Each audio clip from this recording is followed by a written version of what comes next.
அஃப்ராஸ், நீண்ட நாட்களுக்கு பிறகு ஒரு உறவினரை சந்திப்பதற்காக போறோம். கிளம்பலாமா?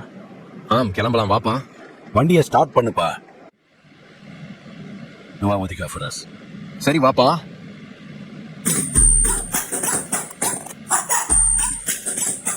என்ன பண்ற அஃப்ராஸ்? இசை மார்க்கத்தில் கூடாது என்பது உனக்கு தெரியாதா? சரி வாப்பா, பாட்டை மாற்றி விடுகிறேன். 5 கடமைகளில் எத்தனை தத்துவங்கள். என்ன அஃப்ராஸ், மீண்டும் இசை கலந்த பாடல்களா? அஸ்தஃபிருல்லாஹ். பாப்பா, இது இஸ்லாமிய பாடல்கள் தானே? இதை கேட்பதும் தவறா? ஆம் மகனே, இசை, ஆபாசம், அல்லாஹ்வுக்கு இணை வைக்கின்ற வார்த்தைகள் கலந்த எந்த பாடல்களும் ஹராம் தான் மகனே. அஃப்ராஸ், நபிகள் நாயகம் ஸல்லல்லாஹு அலைஹி வஸல்லம் கூறினார்கள், என் சமுதாயத்தாரில் சில கூட்டத்தினர் தோன்றுவார்கள்.